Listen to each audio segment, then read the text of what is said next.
Olá pessoal, tudo bem? Eu sou o professor Felipe Arruda Moura, da Universidade Estadual de Londrina, e a ideia desse vídeo é mostrar a vocês um software que o nosso grupo desenvolveu para resolver problemas de rastreamento de atletas. A ideia desse software é que você consiga visualizar a imagem do jogo junto aos seus dados rastreados e consiga resolver ou diminuir alguns problemas de troca entre os jogadores que, dependendo do sistema de rastreamento de vídeo que você utilizou, possa realizar. Além disso, esse software tem como intenção resolver outros problemas que são muito comuns quem trabalha com o rastreamento de jogadores, como, por exemplo, a ideia de se reconstruir a coordenada dos jogadores em duas dimensões, resolver problemas de gaps, de ausência de dados e até mesmo resolver problemas relacionados à suavização ou alguma estratégia para amenizar possíveis ruídos que os seus dados possuem. Então, antes de começar esse vídeo, cabe destacar que nós utilizamos um sistema chamado DeepLab Cut, que é um sistema de Deep Learning para a obtenção das coordenadas bidimensionais dos nossos atletas em campo. Então, é extremamente importante destacar que esse vídeo não vai resolver esse problema, não vai explicar para vocês como que o software DeepLab Cut funciona. Existem inúmeros tutoriais disponíveis na internet sobre o DeepLab Cut, que vai permitir que você, para o seu jogador ou qualquer outra análise de movimento que você esteja fazendo, até mesmo com animais, que é o exemplo desse software, o motivo desse software ter sido desenvolvido. Então ele vai funcionar por meio de técnicas de Deep Learning, que você vai ter que ensinar o software a reconhecer os pontos do corpo do indivíduo que você quer que ele aprenda a reconhecer, e a partir daí o software vai fazer um treinamento de máquina que vai ter resultados bons ou ruins, dependendo da qualidade do seu treinamento e da quantidade de exemplos e situações distintas você apresenta ao software. Então, não vou entrar em detalhes nessa demonstração do DeepLab Cut, mas sim mostrar para vocês como resolver alguns problemas depois que você obteve os dados com o DeepLab Cut. Para isso, nós vamos utilizar uma rotina chamada TrackFell, que essencialmente nessa versão atual vai te possibilitar abrir duas câmeras, duas imagens de jogo. Então, nesse caso aqui, nós pegamos um jogo onde uma das câmeras estava voltada para o meio-campo do lado esquerdo e a outra câmera estava voltada para o meio-campo do lado direito, com uma pequena região de sobreposição entre elas. Então, o primeiro ponto, a primeira ação a ser feita nesse software consiste em carregar o vídeo das duas câmeras. Então, eu vou clicar aqui na câmera 1, vou procurar o vídeo que eu quero mostrar a vocês, que é o 11:53. E aí vejam que ao clicar no Load Vídeo 1, ele já abre a câmera, o view aqui da câmera com um label 1 e ele vai já para o primeiro frame. E se eu fizer a mesma coisa para a câmera 2, ele vai abrir uma outra aba para a câmera 2. Então vou aqui abrir uma outra janelinha para a câmera 2. Vejam que está aqui câmera view número 2 e também o frame 1. Eu vou voltar para a câmera 1 e vou mostrar para vocês como que a gente carrega os dados. Existem duas possibilidades nesse sistema, de carregar dados em CSV ou em bloco de notas no formato TXT. No CSV é a maneira que os dados chegam até nós pelo DeepLab Cut. Então eu vou carregar aqui um exemplo para vocês visualizarem como que foi feito o nosso treinamento e rastreamento pelo Deep Lab Cut. Eu pedi para o Deep Lab Cut reconhecer 3 pontos associados ao corpo de cada jogador, e se a gente for aqui mais para frente, no frame 2612, vocês vão conseguir ver aqui que nós temos um ponto no tronco do jogador, um ponto no pé direito e outro ponto no pé esquerdo. E aí cada jogador tem uma numeração, como você está vendo nesse vídeo aqui, o jogador 3 e o jogador 5. Tá? E o mesmo poderia ter sido feito para a câmera 2. Então, se eu jogar lá esses dados para frente, no frame 5000, por exemplo, você vai ver outros momentos dos jogadores, frame 7000, outros momentos dos jogadores. Então, veja que por aqui você consegue avançar no frame que você quiser. Se você clicar com a setinha para a direita e para a esquerda do seu teclado, você avança frame a frame na imagem. E se você quiser passar um pouco mais rápido, você pode clicar aqui para frente e para trás, que ele vai pular de 10 em 10. Também existe a possibilidade de você assistir ao vídeo clicando nesse botão de play pause, que eu vou explicar daqui a pouquinho para vocês a função deles. Tudo bem? Então, nesse caso aqui, nós temos 3 pontos, que de certa forma foram 3 pontos utilizados para se determinar o ponto médio entre esses 3 pontos projetados no plano. Então, eu fiz, a partir desses dados, já um cálculo para fazer essa identificação do ponto médio entre esses 3 pontos, e eu gerei um arquivo TXT. Então, nesse caso, eu vou voltar lá para o meu frame 2612 aqui, que é o início do jogo, e não vou usar esses dados CSV, eu vou usar os dados do arquivo TXT, que foi o calculado da maneira como eu tinha falado para vocês. Então, esse arquivo, se eu estiver correto, está com o nome CAM1MED. Vamos ver se está certo isso. E aí agora a gente vai ter um ponto só representando o número de pontos do corpo. Então, como vocês podem ver agora, nós temos um ponto para cada jogador, jogador 11 e o jogador 9 aqui. Tudo bem? Vou fazer a mesma coisa para a câmera 2, vou carregar os dados da câmera 2, que está lá embaixo, câmera 2 MED, e aí vocês vão ver que cada jogador tem uma numeração. Bom, qual a próxima etapa? A próxima etapa é a gente fazer a sincronização entre as câmeras. Por quê? Porque as câmeras não foram ligadas no mesmo momento. Então, em alguns casos, a gente quer migrar de uma câmera para outra e eu teria que ficar ajustando toda vez qual que seria o frame correspondente na outra câmera, e isso seria bastante chato. Então, nesse caso aqui, eu vou colocar aqui na câmera 1, eu vou para o frame 2612, que eu sei que é o frame que inicia o jogo, isso eu confirmei antes, e eu sei que o frame 2612 corresponde ao frame 2714 na câmera 2, é o início do jogo lá na câmera 2. Então, o que eu vou fazer? Eu vou usar essas duas informações como referência. Então, eu vou vir aqui, cliquei, digitei 2612 como frame inicial, vou clicar em Synchronize para ele sincronizar, vou para a câmera 2, vou colocar aqui o frame 2612 é o frame 2714 na câmera 2. 2714 na câmera 2. Tudo bem? E vou apertar o botão Synchronize. A partir desse momento, as câmeras estão sincronizadas. Se eu for para a câmera 1, ela já vai para o frame correspondente.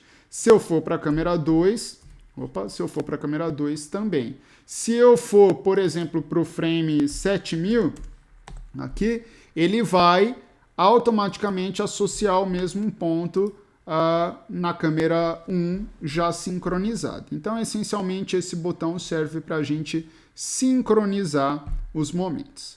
Então agora, pessoal, a gente precisa fazer a análise dos problemas associados ao rastreamento de jogadores, que são muitos. Então eu vou voltar para o meu primeiro instante, 2612, que está aqui somente o jogador 9 e 11 rastreado, porque a gente analisou apenas uma equipe. E na câmera 2, vocês vão ver que eu tenho aqui o goleiro como 1, o 2, o 3, o 4, o 5, o 6 e daí por diante. Um ponto bastante importante é que o Deep Lab Cut ele faz um reconhecimento bastante bom do jogador quanto mais próximo ele estiver na câmera. Então, esse jogador aqui, número 6, vai ser muito mais fácil de ser rastreado do que o jogador número 2, número 10 lá. Então, a minha sugestão é que você comece rastreando esse jogador sempre do 1 até 11 jogadores, ou no caso 15, 16 jogadores contando com as reservas, e que você numere os jogadores nessa sequência, 1, 2, 3, 4, 5, 6, 7, mas contando a partir do que está mais próximo do plano da câmera, né, e o que está em sequência ao que está mais distante da câmera. Então, o que eu estou querendo dizer? Que eu começaria como esse jogador rotulado como 1, eu colocaria o número 2 a esse jogador, número 3 a esse jogador, talvez número 4 a esse, ao 5, e daria os últimos números para os outros jogadores lá para frente, tá bom? Então, o primeiro jogador que eu vou tentar resolver vai ser o jogador 1, que é o goleiro, que é o mais fácil. Antes de a gente começar a analisar o jogador 1, tem um ponto bastante importante que eu tentei implementar nesse sisteminha, que é o momento de troca de uma câmera para outra. Em alguns momentos o jogador está na câmera 2, que vocês estão vendo aqui, e esse jogador vai migrar para a câmera 1.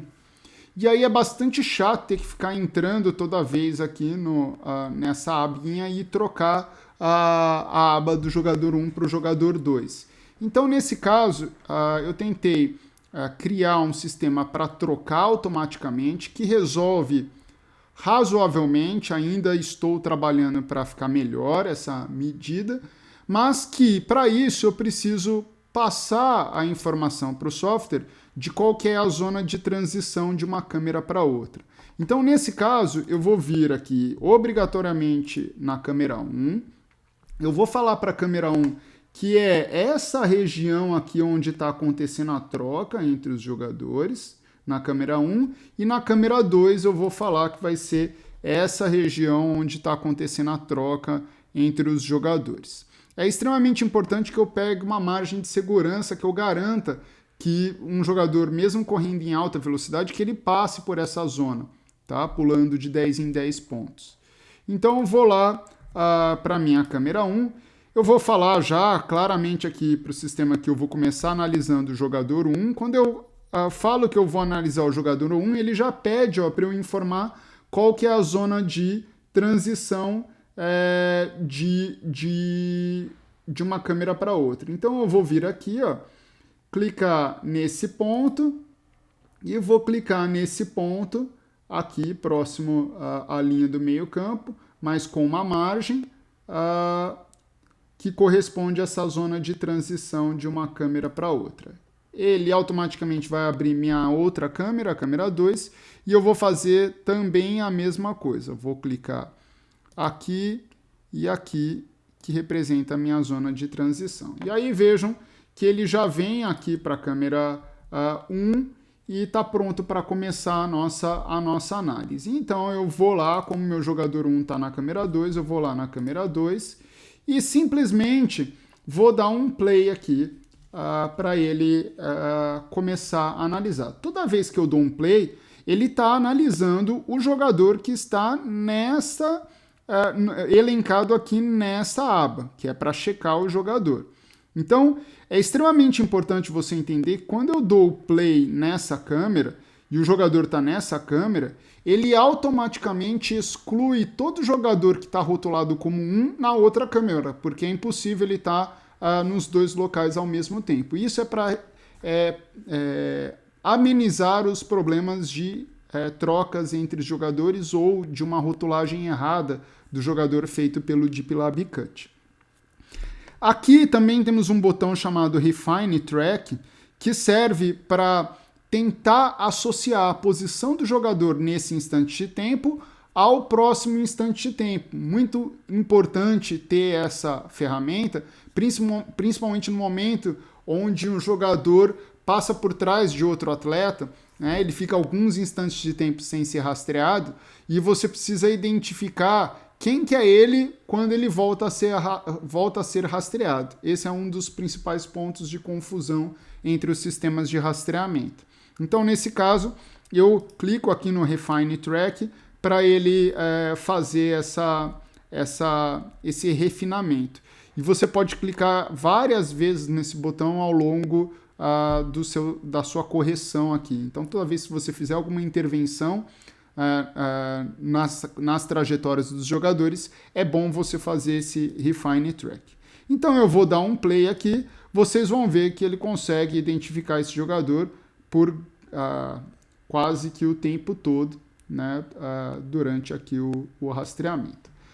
Mas seria injusto da minha parte eu ficar mostrando somente o jogador 1 aqui, porque é um jogador que quase não fica sendo obstruído por nenhum outro atleta, somente ali nas jogadas de meio campo, né? Aliás, as jogadas de escanteio onde tem muita confusão. Então, eu vou dar uma pausa nesse vídeo e vou voltar somente para a gente tratar do próximo jogador, que é mais difícil de ser resolvido, que é um jogador que vai ter mais casos de oclusão entre outros atletas da mesma equipe. Até daqui a pouco. Olá, pessoal. Então, de volta.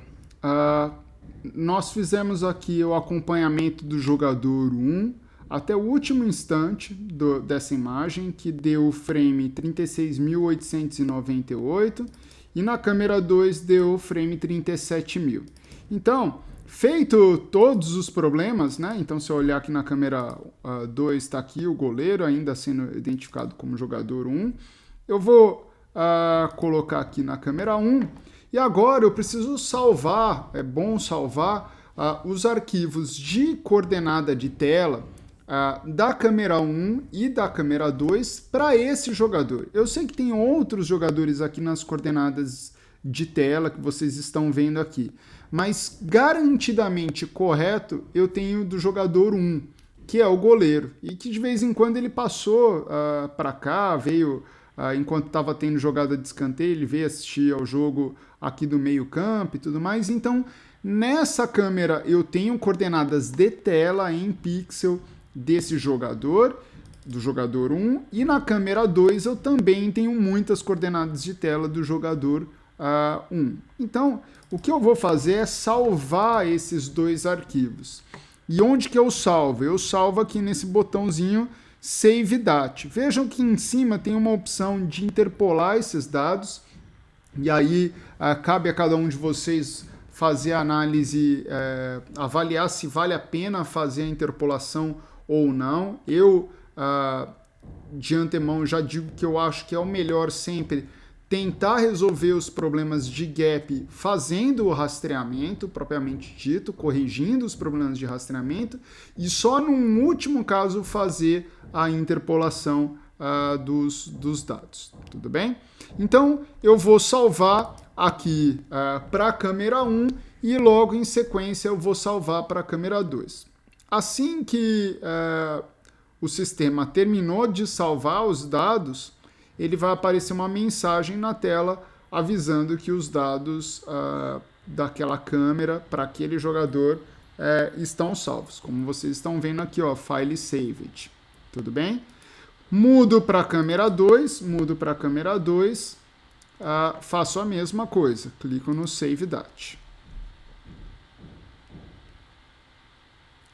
Vocês vão ver que automaticamente lá na sua pasta, na pasta que você estiver trabalhando, ele vai salvar um arquivo escrito novo DAT1, que é o da câmera 1, e novo DAT_2, que é o da câmera 2. Então, é isso aqui que eu vou mostrar para vocês.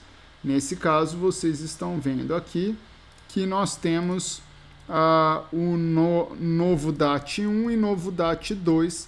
São os dois arquivos que eu acabei de salvar. Tudo bem?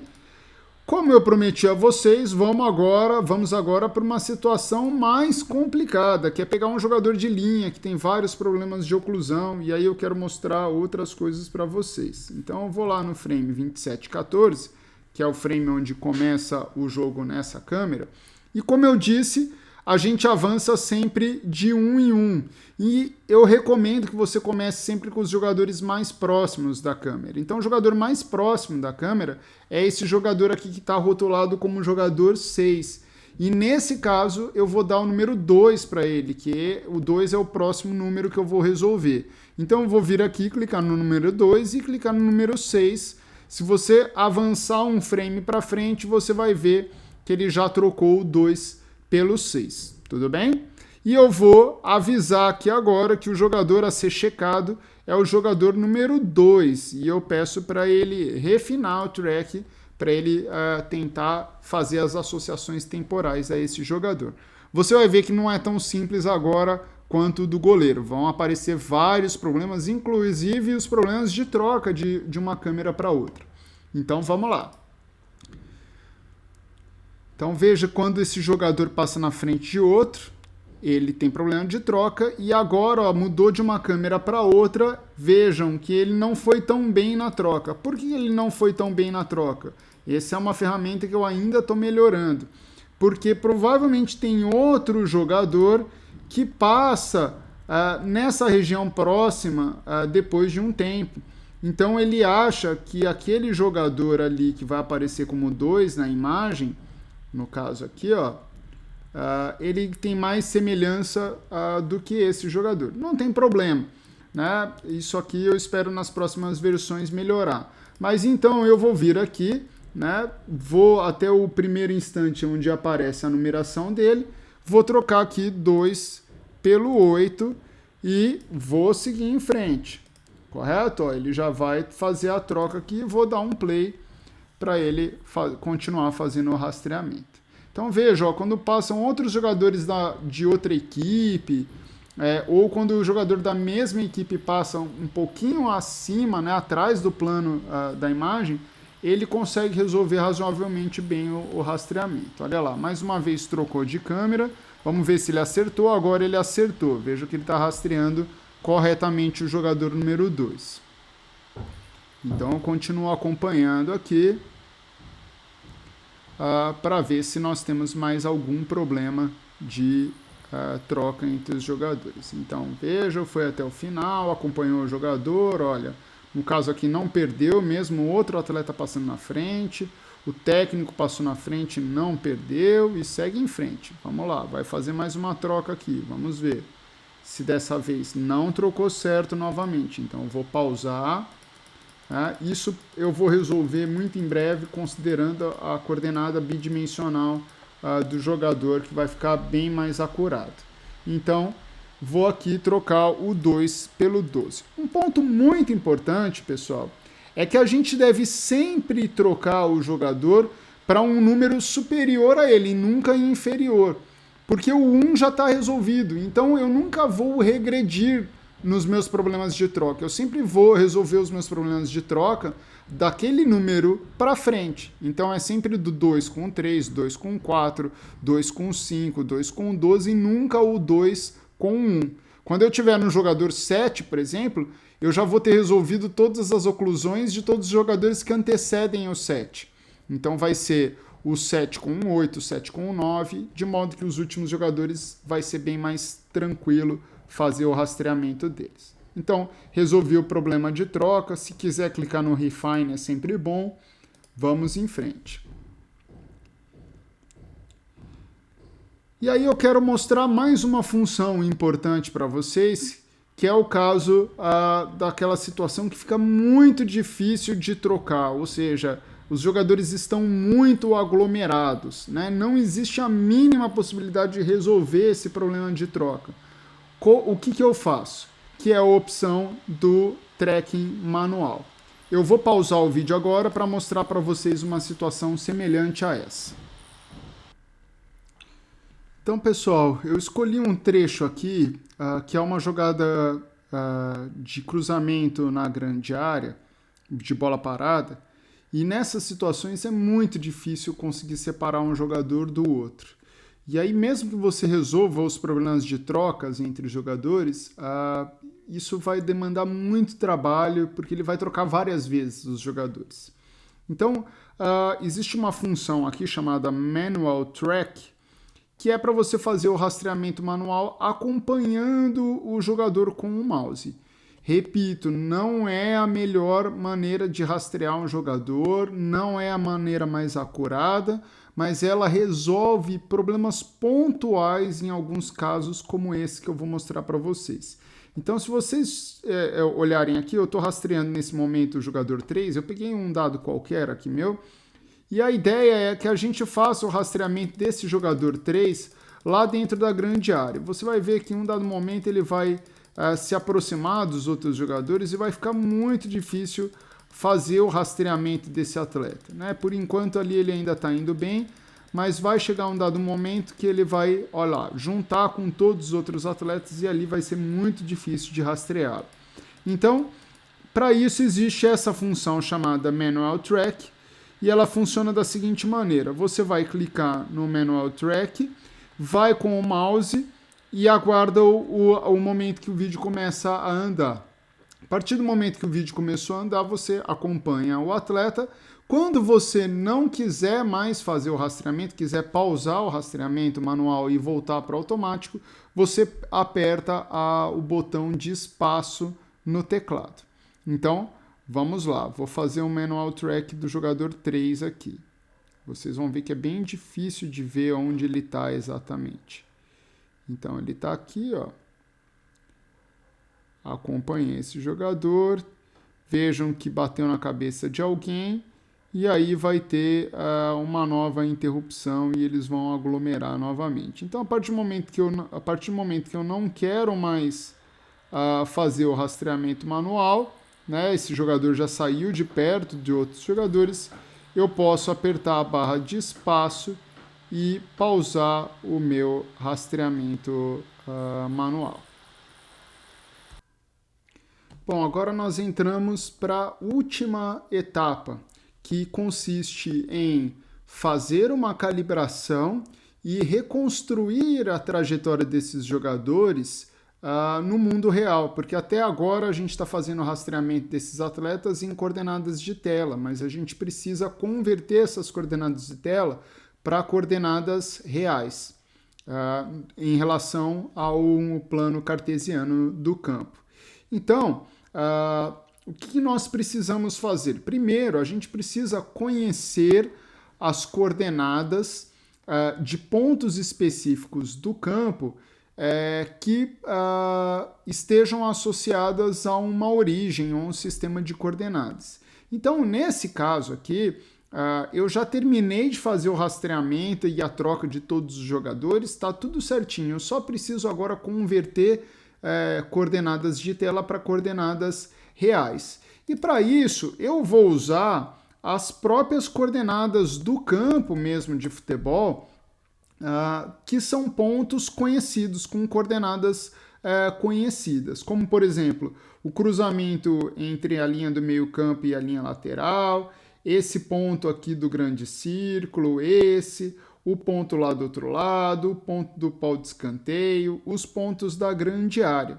Então, para isso, pessoal, eu primeiro identifiquei uma sequência, eu criei uma sequência específica, então eu vou rotular pontos específicos desse campo, e nessa ordem aqui que eu criei, ponto 1, 2, 3, 4, 5, 6, 7, 8, 9, 10, 11, 12, 13, 14 e 15. E num bloco de notas, eu tenho as coordenadas reais desses pontos. Então, considerando, vamos voltar aqui na imagem, considerando aqui a minha origem, Esse ponto aqui tem que ter a metade do comprimento do campo em x e 0 em y. Então, eu vim aqui, ó, coloquei aqui, ó, 52,5 e 0. O ponto 2 é 52,5 em x e 24,85. O ponto 3, 52,5 e 43,15. O ponto 4, 52,5 e 68, que é a máxima coordenada em y. Então, para cada um desses 15 pontos, eu criei aqui o que nós temos como um sistema de referências. Então, pessoal, para fazer essa primeira calibração, eu preciso, antes de mais nada, carregar essas referências, esse arquivo num bloco de notas txt. Então, eu vou selecionar esse arquivo.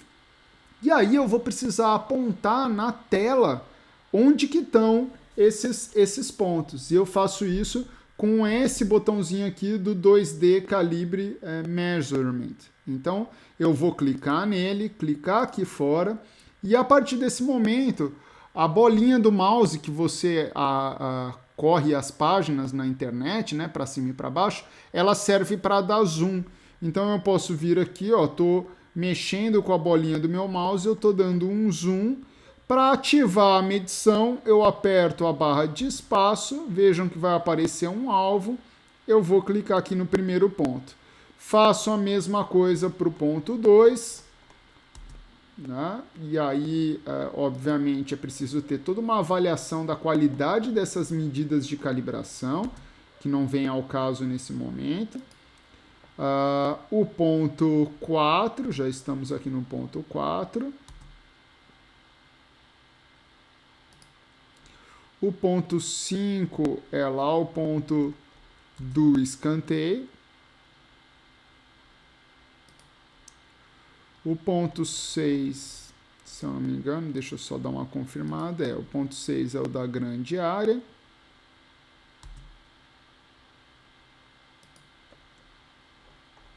Aqui é o 7 já. 7.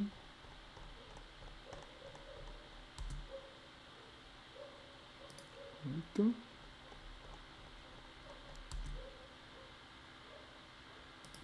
9.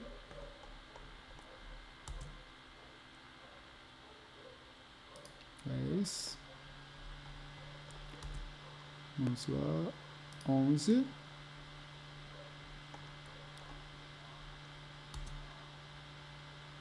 12.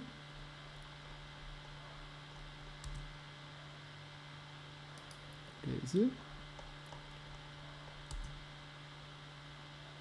14 e 15. A partir desse momento, essas medidas na imagem para essa câmera já estão salvas lá no teu computador, na sua pasta, no formato .cal, então vai estar escrito ali o nome do arquivo de calibração. Então vocês vão ver aqui, ó, que vai ter aqui, ó, como calib_1, que significa justamente essas medidas. Então, numa próxima análise, num vídeo que a câmera não mudou, você pode carregar esses pontos, tudo bem? E a partir do momento que você fez essas 15 medidas, né, no caso dessa câmera, você pode pedir para ele reconstruir em 2 dimensões todas as coordenadas de tela que estão nessa câmera 1, tudo bem? E aí, novamente, você tem que aguardar um tempo para ele mandar uma mensagem para você falando que a reconstrução 2D deu certo, foi feita com sucesso. Então, vai aparecer uma mensagem na tela com essa informação. Então, a partir do momento que apareceu essa mensagem na tela, você pode dar o OK. E eu vou fazer o mesmo procedimento na segunda câmera. Na segunda câmera, eu tenho outros pontos com outras coordenadas, mas com a mesma base, com a mesma origem do sistema de coordenadas que essa aqui. Então, se vocês olharem, vocês vão ver aqui que nós temos aqui as outras referências para a câmera 2. O primeiro ponto é a máxima coordenada em x, olha lá, máxima coordenada em x e 0 em y, ponto 2, ponto 3, 4, 5, 6, 7, 8, 9, 10, 11, 12, 13 pontos. Temos um pouco menos de pontos aqui. Então, vamos lá fazer as nossas medidas. Eu primeiro carrego as minhas referências, as novas referências, que agora é da câmera 2. Vou fazer as medidas nesse momento. Então, vou lá dar um zoom com o mouse. Aqui é bem fácil, porque dá para ver a bandeirinha, né? O pau da bandeirinha. Ponto 2.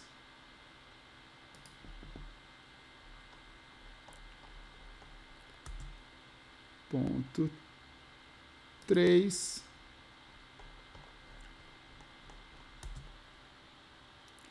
Ponto 4.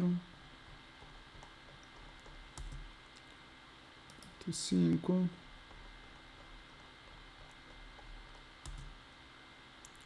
Ponto 6.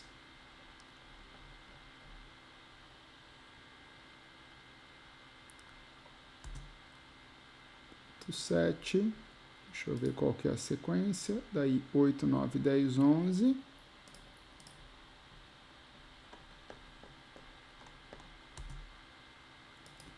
Oito.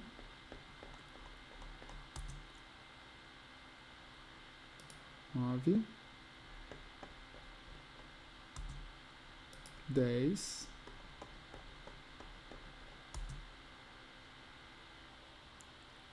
E 11. O 12 é lá o pau da bandeirinha. E o 13 é esse ponto aqui da grande área. Beleza? Feito isso, eu posso também pedir para ele reconstruir em 2 dimensões.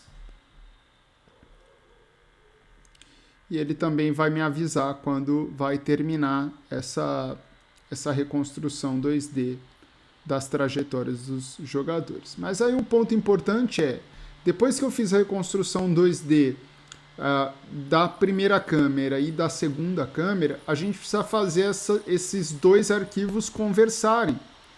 Porque não adianta nada eu ter as coordenadas bidimensionais do jogador apenas em uma câmera, correto?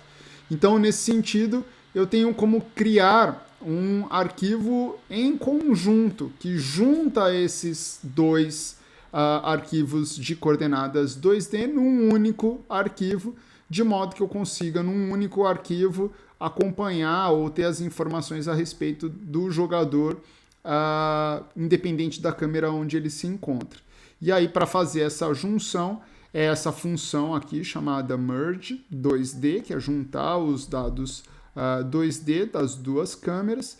E aí sim, você tem que informar qual que é o momento de início e fim da partida para a câmera 1 e para a câmera 2. Então, nesse caso aqui, eu tenho essas informações. Então, eu sei que a câmera 1 começa aqui no frame 565. Então, vou escrever aqui 565 e termina no 47.700. Vou dar um OK. Ele vai perguntar da câmera 2. A câmera 2 começa no frame 375 e acaba no 47.510. E ele também vai me perguntar se eu quero interpolar esses dados, qual é o tamanho da janela que eu aceito interpolar esses dados. E aí, nesse caso, eu vou deixar para 60 pontos, que corresponde ali a 2 segundos numa filmagem feita a 30 Hz, que é esse caso. E vou dar o OK e ele vai me avisar que a interpolação terminou. E logo depois que a interpolação terminar, o arquivo vai estar salvo no computador com as coordenadas bidimensionais de cada atleta a cada instante de tempo. E eu vou mostrar para vocês qual que é o nome desse arquivo. Deixa eu só encerrar, lá, terminou a interpolação. O nome do arquivo, 2D salvo, no final das contas, vai ser esse aqui, ó, DAT2D final. O DAT2D final, ele vai ser um arquivo único com as coordenadas bidimensionais de cada jogador a cada instante de tempo. Então, na primeira coluna, coordenadas, os frames, depois vem coordenada x e y do jogador 1, x e y do jogador 2, x e y do jogador 3 e dali por diante. É isso, pessoal. Até a próxima.